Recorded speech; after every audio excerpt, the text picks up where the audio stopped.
Oído de vuestra fe en Cristo Jesús y del amor que tenéis a todos los santos. Y esto se manifiesta, se sigue manifestando hoy en nuestros tiempos. Estábamos en la semana pasada, aunque un hermano me dice, no, fue hace 2 semanas. Bueno, 2 semanas o una semana, ¿verdad? Estuvimos en Monterrey y estuvimos en una congregación y tuve la oportunidad de llevar una clase, ¿verdad? Y cuando ya terminamos la clase, se terminó todo el culto a Dios, vinieron unas hermanas conmigo y hermano, ¿cómo está? Y pues yo no me acordaba de ellas, ¿verdad? Pero ellas, cuando venían a visitar a una hermana que vivía en Dona, siempre venían aquí y ya me dieron los nombres. Pues, entonces miramos el amor que hay siempre en la hermandad, ¿verdad? Todos los hermanos que hemos salido hemos estado un primer día de la semana o entre semana con la iglesia, nos damos, vemos el amor que manifiesta la iglesia a uno mismo, ¿verdad? Con ese cariño que nos saludan y nos desean o que pasemos un buen día en ese lugar, ¿verdad? Y esto es lo que Pablo está diciendo, siempre orando por vosotros, dando gracias a Dios Padre de nuestro Señor Jesucristo. Dice, habiendo oído de vuestra fe, ¿verdad? Habiendo oído de vuestra fe que tenéis, ¿verdad? Y del amor que tenéis a todos los santos, ¿verdad? Y luego dice, a causa de la esperanza que os está guardada en los cielos. El apóstol Pedro dice, bendito sea el Dios y Padre, 1 Pedro capítulo 1, versículo 3, bendito sea el Dios y Padre de nuestro Señor Jesucristo, que nos hizo renacer para una esperanza viva por la resurrección de Jesucristo de entre los muertos. Versículo 4 dice, para una herencia incorruptible, incontaminada e inmarcesible, reservada en los cielos, ¿verdad? Y es por esto que la iglesia en general, en cualquier lugar que se reúna del mundo, ¿verdad? Tienen ese amor para la iglesia misma y la congregación localmente, pero para todas las iglesias, ¿verdad? En ocasiones algunos hermanos nos dicen, hermano, oren por la iglesia en este lugar. Cuando llegue allá con nuestros hermanos en donde se reúne, oren por nosotros, ¿verdad? Y también nosotros les pedimos, oren por la iglesia en Bueslaco, ¿verdad? Así que a causa de la esperanza, ¿verdad? que tenemos, todo cristiano, todo aquel que ha obedecido el evangelio, es decir, que lo ha oído, ha creído en Jesucristo, le ha aceptado como el Hijo de Dios, se ha arrepentido de sus pecados, ¿verdad? Se ha bautizado, ¿verdad? Entonces, esa esperanza que os está guardada en los cielos, ¿verdad? El hermano Antonio mencionaba 1 Juan capítulo 2 y versículo 28, ¿verdad? Cuando le dice, hijitos, permaneced en Él. ¿En quién? En Cristo. Para que cuando Él se manifieste no os alejéis de Él avergonzados, ¿verdad? ¿Por qué? Porque tenemos una esperanza guardada en los cielos, ¿verdad? Versículo 6 dice que ha llegado hasta vosotros así como a todo el mundo. Es decir, ¿qué es lo que ha llegado a ellos o qué es lo que ha llegado a nosotros? El evangelio, las palabras de salvación, palabras de vida eterna, y las cuales llevan fruto, ¿verdad? Gracias a Dios la iglesia aquí en Bueslaco está teniendo muchas actividades y muchos contactos, ¿verdad? Y estamos yendo a dar unas clases en unos lugares, ¿verdad? Y otros hermanos y hermanas están trabajando también en esto, ¿verdad? ¿Por qué? Por el amor que se tiene para aquellos que aún no han obedecido el evangelio y para aquellos que ya lo obedecieron, para exhortarles y para hacerles más fuertes en el evangelio, para que permanezcan en él, ¿verdad? Y el apóstol Pablo les dice a los colosenses, como habéis aprendido de Epafras, vuestro consiervo, ¿verdad? Es decir, parece que este hermano había sido el que estableció la iglesia en Colosas, ¿verdad?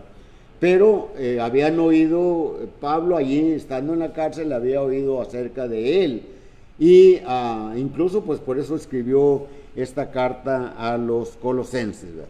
Dice: nuestro consiervo amado, que es un fiel ministro de Cristo para vosotros, ¿verdad? Y esperamos así, ¿verdad? Cuando oímos a un hermano y miramos todo el amor y todo el esfuerzo que hacen los hermanos para traer un mensaje que nos aliente, que nos conforte, que nos anime, que nos exhorte a permanecer fieles, ¿verdad? Epafras les dice, le había comunicado al apóstol Pablo el amor, ¿verdad?, en el espíritu que tenía la congregación. Entonces, esto es entonces la introducción, ¿verdad? Rápidamente, y vamos a ver dos asuntos. Dice el versículo 9: por lo cual también nosotros, desde el día que lo oímos, no cesamos de orar por vosotros y de pedir que seáis llenos del conocimiento de su voluntad en toda sabiduría e inteligencia espiritual. Y este es el propósito de las clases que traen nuestros hermanos, ¿verdad? Para que seamos llenos de ello, ¿verdad? Para que lo apliquemos en nuestra vida. No se trata solamente de oír y ya. Santiago, ¿verdad?, el hermano del Señor, el capítulo 1 y versículo 22 dice que seamos no solamente oidores, ¿verdad?, sino que seamos hacedores de la palabra, hacedores de la palabra. Nuestro Señor Jesucristo, cuando va a ser alzado al cielo, ¿verdad?, les dice a los apóstoles, ¿verdad?, un domingo antes de Pentecostés, ¿verdad?, les está diciendo, ¿verdad?, que me van a ser testigos, ¿verdad?, aquí en Jerusalén. Hechos capítulo 1, versículo 8, dice, en Judea, en Samaria y hasta lo último de la tierra. Es decir, les está dando el plan de cómo deben de evangelizar, empezando desde Jerusalén. Sean testigos míos aquí, dice el Señor, en Jerusalén, en Judea, en Samaria y hasta lo último de la tierra. Y el libro de los Hechos, ¿verdad?, nos relata precisamente este plan de Dios, cómo fue desarrollado, ¿verdad? Aunque los judíos, ¿verdad?, en el principio, creyendo que solamente para ellos era la salvación, pues se quedaron ahí en Jerusalén y no querían salir, no querían ir a predicar, yo creo, a otros lugares, aunque el Señor les había dicho, comenzando desde Jerusalén, ¿verdad? Entonces Dios propicia la persecución de la iglesia, y los que iban huyendo por causa de la persecución iban predicando el evangelio. Ahí en el capítulo 8, versículo 4 del libro de los Hechos, dice ahí la escritura: y todos los que iban huyendo, ¿verdad?, iban predicando el evangelio. Y del capítulo 11, prácticamente desde el versículo, me parece que del versículo 14, dice: y los que iban huyendo por causa de la muerte de Esteban, ¿verdad?, unos se fueron a Cirene, ¿verdad?, es decir, al norte de África, otros se fueron a Chipre, ¿verdad?, pero otros se fueron a Antioquía de Siria, ¿verdad? Y allí en Antioquía de Siria, ¿verdad?, los judíos se atrevieron a predicar el evangelio a los gentiles, aunque ya Pedro en el capítulo 10, lo miramos, del libro de los Hechos, había ido o había utilizado las llaves del evangelio para que los gentiles también fuesen parte del plan de Dios, porque así estaba escrito en el llamamiento que Dios le había hecho a Abraham, ¿verdad?, serán benditas en ti todas las familias de la tierra. Y sirven esa promesa, ¿verdad?, es que los pecados iban a ser perdonados, ¿verdad?, por causa de lo que Jesucristo hizo por nosotros. Entonces, la iglesia, ¿verdad?, el plan de Dios se desarrolló y fue llevado el evangelio a muchos lugares. Entonces, para que sean llenos del conocimiento de la voluntad, ese es el primer asunto, ¿verdad? Dice, por lo tanto, ¿verdad? Después de todas las cosas que se han manifestado espiritualmente y cómo la iglesia en Colosas iba hacia creciendo el conocimiento, como dice el versículo 4 de Colosenses 1 y versículo 8 también, dice el versículo 4, habiendo oído de vuestra fe en Cristo Jesús y del amor que tenéis a todos los santos, es decir, a toda la iglesia. El versículo 8 nos dice, quien también nos ha declarado vuestro amor en el Espíritu, ¿verdad? Entonces, regresando al versículo 9, ¿verdad? Por lo cual, ¿verdad? Pues después que se han manifestado todas esas cosas alentadoras sobre el estado espiritual de los colosenses, continúa diciendo el apóstol, o escribiendo el apóstol Pablo, también nosotros, desde el día que lo oímos, no cesamos de orar por vosotros y de pedir que seáis llenos del conocimiento de su voluntad, en toda sabiduría e inteligencia espiritual, ¿verdad? Entonces, que sean llenos del conocimiento no es solamente tener un conocimiento solamente aquí en la mente, sí, este es el plan de Dios, pero que ahí se quede, no, ¿verdad? Dice, sino que para que sean perfectos, ¿verdad? Para que sean perfectos, ¿verdad? Y no solamente un sentimiento intelectual, sino un conocimiento vivo de la voluntad de Dios, ¿verdad? De la voluntad de Dios producida por el Espíritu Santo, ¿verdad? Recuerdan ustedes el apóstol Pablo cuando escribe a los romanos en el capítulo 12, los primeros 11 capítulos es la doctrina, y luego a partir del capítulo 12, versículo 1 en delante, viene lo práctico de la doctrina. Así que el apóstol Pablo les dice, así que hermanos, ¿verdad? Así que después de haber traído todas estas enseñanzas desde el capítulo 1 hasta el capítulo 11, os ruego por las misericordias de Dios que presentéis vuestros cuerpos en sacrificio vivo, santo, agradable a Dios, que es vuestro culto racional. Dice, y no os conforméis a este siglo, ¿verdad? Sino transformaos por la renovación de vuestro entendimiento, ¿verdad? Entonces, tenemos que saber que, ¿verdad? que Pablo, cuando está diciendo a los colosenses que sean llenos del conocimiento, ¿verdad? De Dios, de la palabra, de su plan, de lo que hizo el Señor Jesucristo, lo que vino a hacer, desde cuándo estaba eso en la mente de Dios, ¿verdad? Y miramos por las Escrituras, ¿verdad? Que esto estaba desde la eternidad, ¿verdad? Allá en 1 Pedro capítulo 1, ¿verdad? Versículo 18 hasta el versículo 20, ¿verdad? Está escribiendo el apóstol Pedro a la iglesia en el exilio, allá en el Ponto, en Bitinia, en Asia, en Capadocia, ¿verdad? Sabiendo que fuisteis rescatados de vuestra vana manera de vivir, la cual recibisteis de vuestros padres, no con metales preciosos como oro o plata, sino con la sangre preciosa como de un cordero sin mancha y sin contaminación, preparado, ¿desde cuándo? Desde antes de la fundación del mundo, ¿verdad? Pablo escribe a los Efesios en el capítulo 1 y versículos 8 hasta el 10, ¿verdad? Dice la Escritura, que hizo sobreabundar para con nosotros en toda sabiduría e inteligencia, ¿verdad? Dándonos a conocer el misterio de su voluntad según su beneplácito, es decir, según su aprobación, el cual se había propuesto en sí mismo, ¿verdad?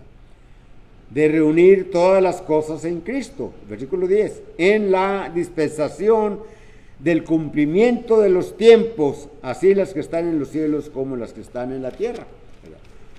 Allí en Gálatas 4:4 el apóstol Pablo les dice cuando vino el cumplimiento del tiempo. ¿De cuál tiempo? Del tiempo de Dios. Dios envió a su Hijo nacido de mujer, ¿verdad? Y nacido bajo la ley, ¿verdad? Y cumplió la ley por nosotros, ¿verdad? Cumplió toda la palabra de Dios, ¿verdad?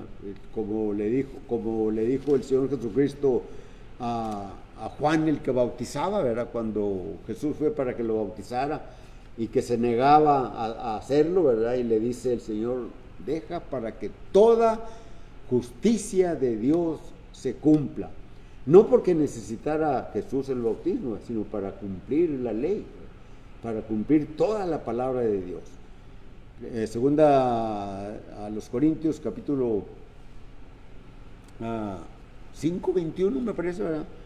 5:21 dice: al que no conoció pecado, escribe el apóstol Pablo, ¿verdad? Por nosotros lo hizo pecado, haciéndonos justicia de Dios en él. Haciéndonos justicia de Dios en él. Entonces, Cristo, ¿verdad?, en la cruz tomó la culpa de toda la humanidad.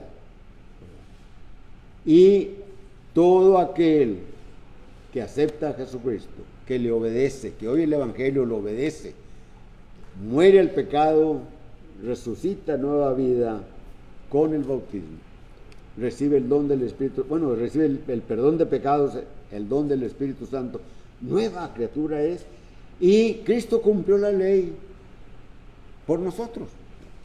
Cristo cumplió la ley por nosotros, porque la ley, ¿verdad?, esa relación que Dios dejó para el hombre, ¿verdad? Allá en Mateo capítulo 22 y versículos 31 en delante, ¿verdad?, cuando le pregunta un escriba, un intérprete de la ley: maestro, ¿cuál es el más grande mandamiento de la ley? Y el Señor le dice: amarás a Dios con todas tus fuerzas, con toda tu mente, con todo tu ser, ¿verdad? Y el segundo es semejante a este: amarás a tu prójimo como a ti mismo. En estos dos mandamientos se cumplen la ley y los profetas, ¿verdad? Y nosotros la cumplimos en Cristo cuando morimos con Él, como dice Romanos capítulo 6, versículos 3, 4 y 5, ¿verdad? Sabiendo que fuiste ¿no sabéis que todos los que hemos sido bautizados en Cristo Jesús hemos sido bautizados en su muerte? Dice: porque somos sepultados juntamente con Él para muerte por el bautismo, a fin de que como Cristo resucitó de los muertos, así también nosotros andemos en vida nueva, ¿verdad? Y fuimos crucificados con Él, ¿verdad?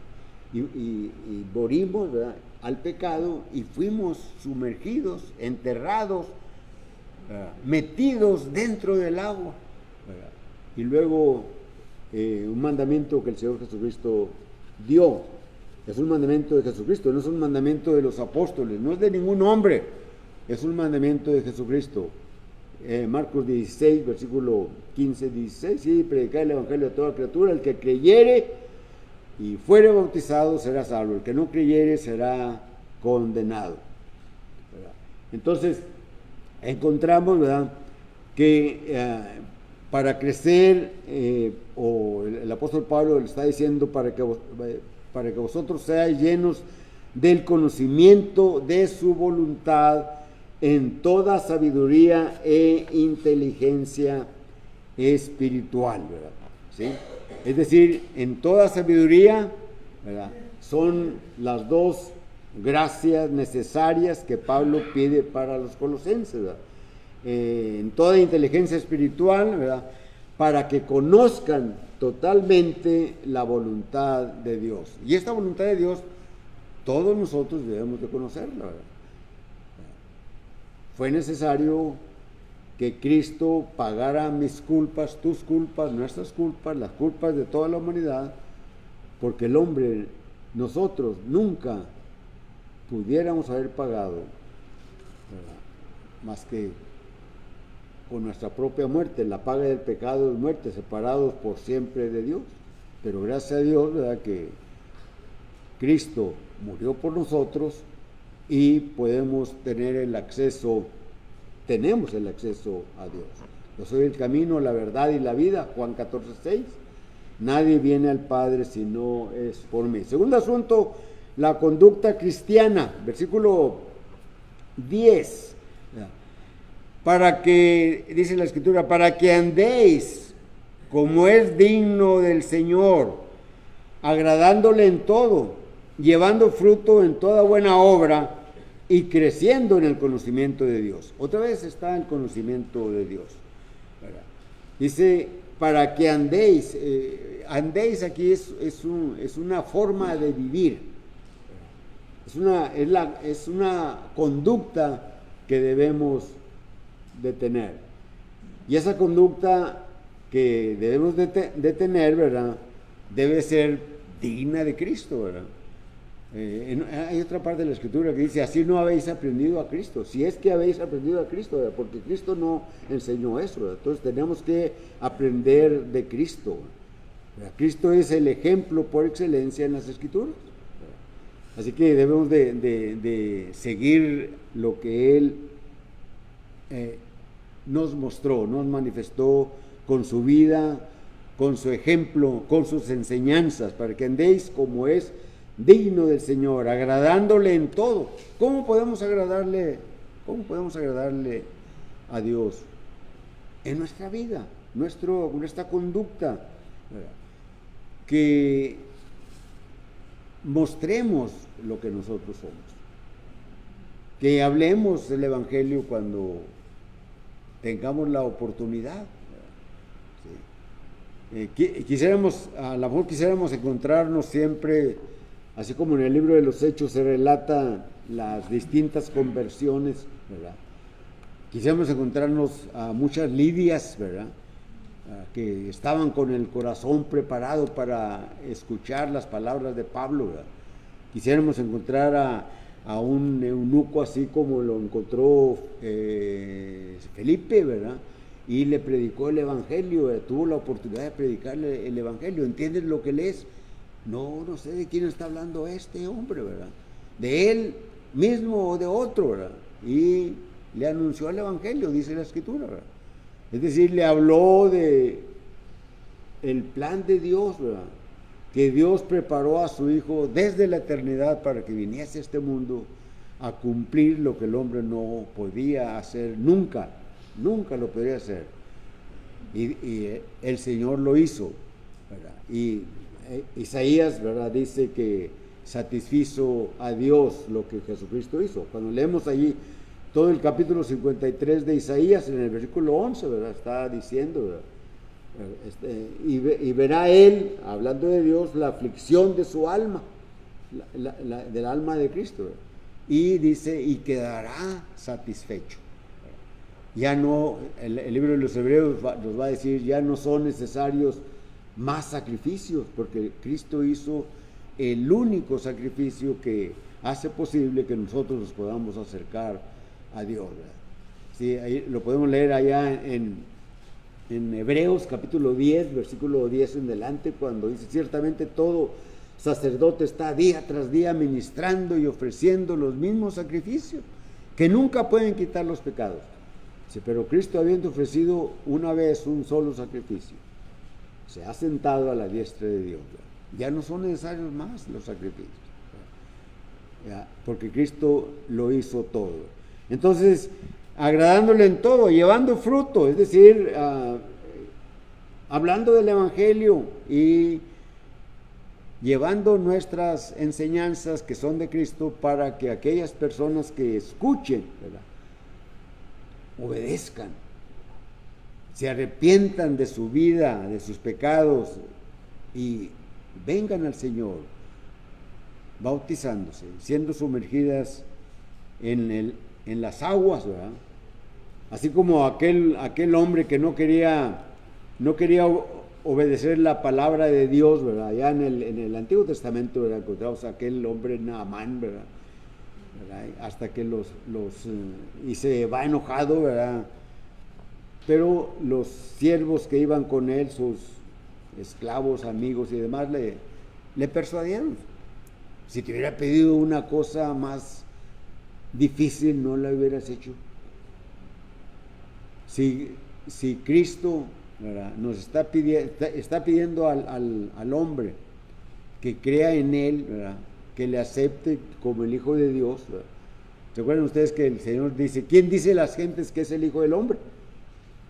Pues eres Juan el Bautista, Elías, Jeremías o alguno de los profetas. ¿Y ustedes quién decís que soy? Y Pedro se adelanta y dice, tú eres el Cristo, el Hijo del Dios viviente. Ese es el más grande obstáculo que el cristiano tiene para que la gente crea que Jesucristo es el Hijo de Dios. Lo creen de una manera muy leve, ¿verdad? Pero no lo aceptan en su totalidad, ¿verdad? Entonces, deben de creer que Jesucristo es el Hijo de Dios, ¿verdad? Y predicándoles y que acepten y que se bauticen y que sean fieles, que estén firmes y que permanezcan. ¿Para qué? Para tener un crecimiento en Dios, ¿verdad? Dice, y creciendo en el conocimiento de Dios. Cuando miramos el Antiguo Testamento, ¿verdad? Miramos como todas las cosas que están en el Antiguo Testamento son cosas físicas, materiales, eventos que suceden, cosas que se pueden tocar, cosas que se pueden oler, cosas que se pueden ver. Pero todo eso en el Nuevo Testamento señalan cosas espirituales. Y el ejemplo más, no me canso de mencionarlo, ¿verdad? El arca de Noé, ¿verdad? ¿Quiénes se salvaron? El arca era algo que se veía, que se tocaba, que se palpaba, que se construyó, era algo físico, ¿verdad? Pero Dios mandó que se construyese, y Dios mandó a Noé que se metiese en el arca, y él se metió, ¿verdad? Y Dios cerró la puerta del arca. Vino el diluvio, ¿verdad? Y solamente los que están dentro del arca se salvaron del diluvio. Esto señala la iglesia. Solamente los que están en Cristo, los que han obedecido el Evangelio, los que han creído lo que Jesucristo hizo en la cruz, cuando lo obedecen, cuando se bautizan, dice Hechos 2:47, el Señor añade a la iglesia. ¿A cuál iglesia? A la iglesia que Cristo dijo que edificaría. Edificaré mi iglesia, dijo el Señor. Y esto sucedió en el día de Pentecostés. Los que están en la iglesia, en Cristo. El apóstol Pablo menciona las bendiciones espirituales. ¿En dónde se encuentran? En Cristo, no fuera de Cristo.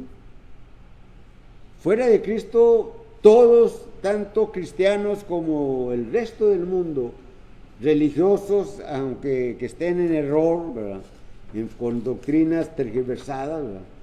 Reciben bendiciones materiales, económicas, físicas, pero las bendiciones espirituales solamente están en Cristo, en la iglesia.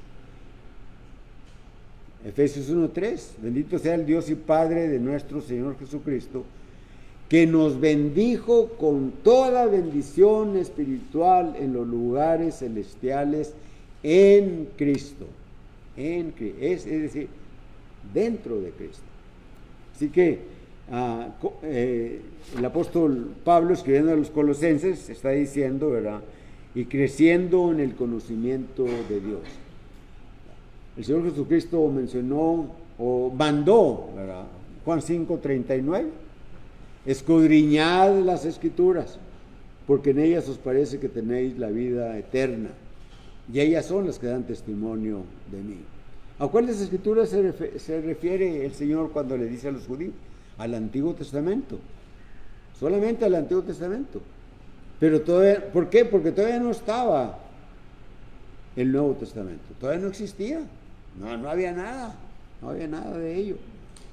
Esto después de que la iglesia fue establecida, con el tiempo empezaron a aparecer algunos escritos, ¿verdad? Dice Lucas en el capítulo 1, ¿verdad?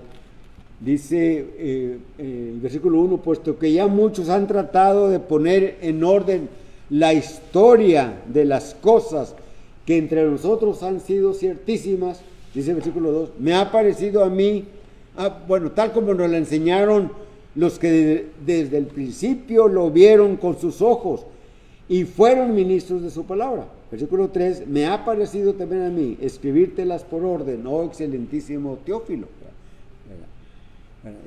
¿Por qué? Dice, porque algunos han tratado de hacer esto, ¿verdad?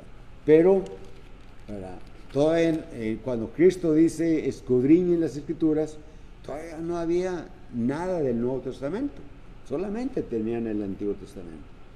Pero cuando el Señor dice escudriñar las Escrituras, bueno, tenemos que escudriñar también el Nuevo Testamento. Ya la iglesia debe de escudriñar, debe de mirar, debe de saber, debe de entender. Por eso, creciendo en el conocimiento de Dios, de las Escrituras, para que andéis como es digno del Señor, agradándole en todo, llevando fruto en toda buena obra y creciendo en el conocimiento de Dios. Versículo 11, fortalecidos con todo poder, último texto, fortalecidos con todo poder, conforme a la potencia de su gloria, para toda paciencia y longanimidad.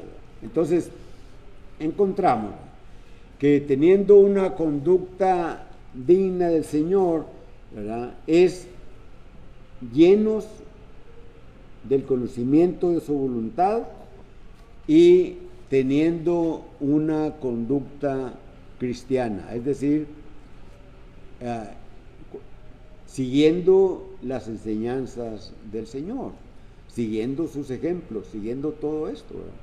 Y tú puedes tener también una conducta digna del Señor si aún no eres miembro de la iglesia del Señor.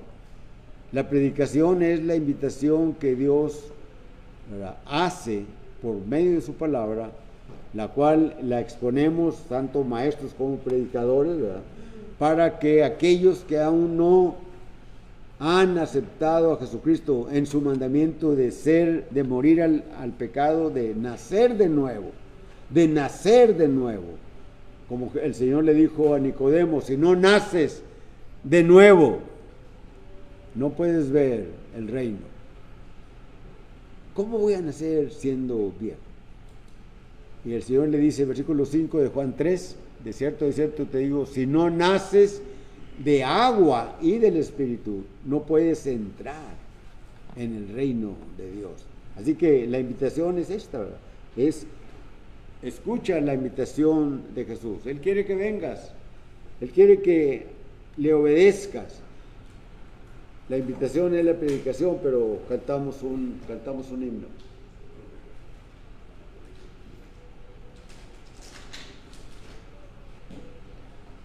No, 233. Primera y última estrofa. Cantemos. Existe un lugar en el cielo, lugar para ti, para mí.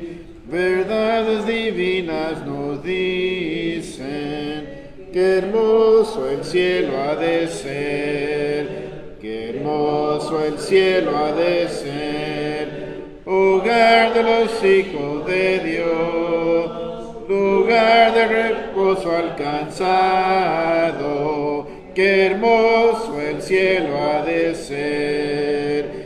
Las aguas de vida y emanan, y los amos podremos beber. Qué gran regocijo tendremos, qué hermoso el cielo ha de ser, qué hermoso el cielo ha de ser. Los hijos de Dios, lugar de reposo alcanzado, qué hermoso el cielo ha de ser.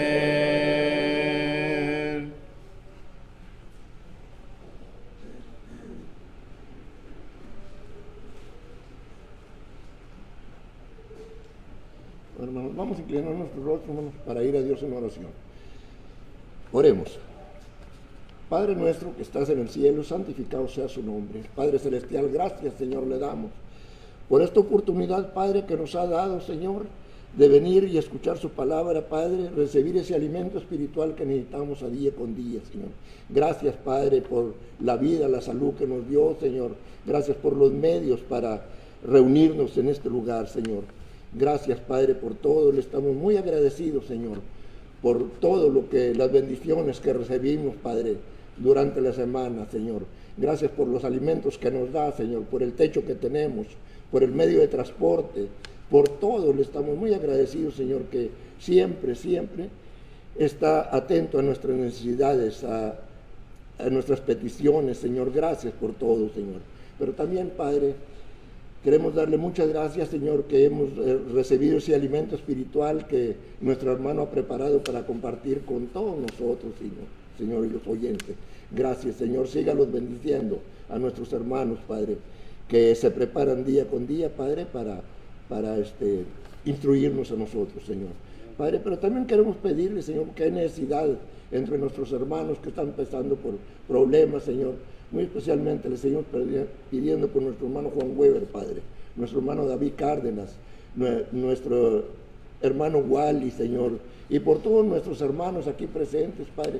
Sea con ellos, si tienen una necesidad, algún problema de salud, Padre, usted las conoce, usted conoce todas nuestras vidas, Señor. Queremos incluir, Padre, a mi primo Javier Sauceda, Señor, sea con él, Padre. Ayúdelo, Padre, en su recuperación, Padre. Por mi cuñado Leonardo también, Señor, sea con él también, Padre. Y muchos familiares, Padre, que están necesitados con problemas, Señor, sea con ellos. También por ese bebito, Padre, que se ha pedido por él, sea con él, Señor, y con sus papás, Señor, sea con ellos, con todos. Padre celestial, no nos queda más, Padre, que pedirle, Señor, ahora que vamos a ser despedidos, acompáñanos a nuestros hogares, Señor, que lleguemos felices, contentos de haber estado en esta su casa de oración, Señor. Gracias por todo, Señor. Como humanos a veces cometemos errores, Señor, no nos los tome en cuenta y sea con nosotros para seguir siendo mejores hijos suyos, Señor. Todo se lo pedimos y le damos gracias en el bendito y glorioso nombre de su Hijo amado Cristo Jesús. Amén, Señor.